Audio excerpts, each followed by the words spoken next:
TRS MLC కవిత ఇప్పుడు talk of the politics అయ్యారు. ఇందుకు ఆమె వరుసగా చేస్తున్న కామెంట్స్ ఆమె వ్యవహార శైలి అని చెప్పొచ్చు. సొంత పార్టీలోనే తనకు సపోర్ట్ దొరకడం లేదన్నట్లుగా మాట్లాడడంతో ఏదో జరుగుతోందన్న వాదన పెరుగుతోంది. ఇలాంటి టైంలోనే ములుగులో జరిగిన ఘటన మరింత ఇంట్రెస్టింగ్ గా మారింది.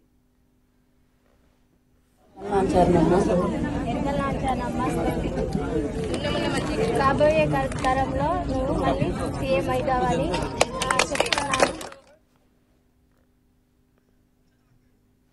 ములుగు జిల్లా వెంకటాపూర్ మండలం రామానుపురంలో జరిగిన ఎరుకల నాంచారమ్మ జాతరకు ఆమె హాజరయ్యారు. అమ్మవారికి ప్రత్యేక పూజలు నిర్వహించారు.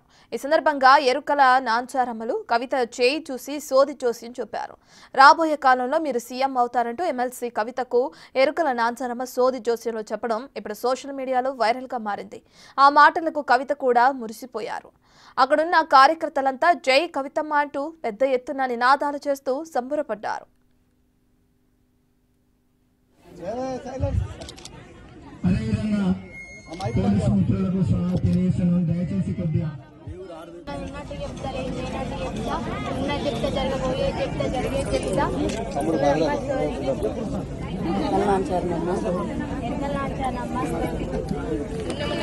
కాబోయే తరంలో నువ్వు మళ్ళీ సీఎం అవుతావని చెప్తున్నాను.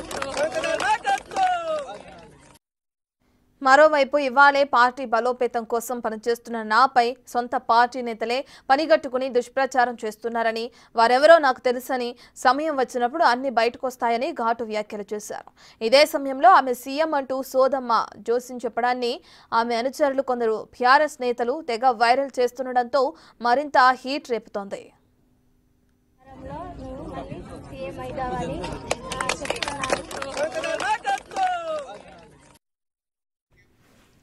సీఎం కోరికను కవితే పరోక్షంగా బయటపెట్టిందా, లేకుంటే నిజంగానే ఆమెకు సీఎం కావాలన్న కోరికుందా, రాబోయే ఎన్నికల టార్గెట్గా ఆమె అడుగులు వేస్తున్నారా అనే చాలా ప్రశ్నలు పుట్టుకొస్తున్నాయి.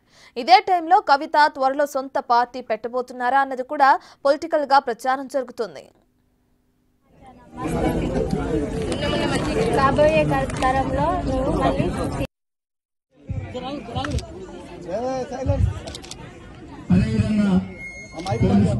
ఇదిలా ఉంటే ఇప్పటికే బీఆర్ఎస్ పార్టీ వర్గపోరు కొనసాగుతున్న చర్చ జోరుగా సాగుతుంది. ముఖ్యంగా కేసీఆర్ తర్వాత నెక్స్ట్ ఎవరన్న ప్రశ్న ప్రతి ఒక్కరిలోనూ ఉత్కంఠ రేపుతుంది. హరీష్ వర్సెస్ కేటీఆర్ మధ్య ఇంటర్నల్ ఫైట్ నడుస్తున్నట్లు టాక్ వినిపిస్తుంది. ఇప్పటికే మొన్నటి ఎల్కతుర్తి మీటింగ్ లో హరీష్ రావు ఫోటో లేకుండా చేశారన్న ప్రచారం జరిగింది. ఇలాంటి టైంలో సడన్ గా ఎమ్మెల్సీ కవిత జోస్యం చెప్పించుకోవటం, రాబోయే రోజుల్లో ముఖ్యమంత్రి అవుతారని సోది చెప్పడంతో పొలిటికల్ హీట్ రేపినట్లు అయింది.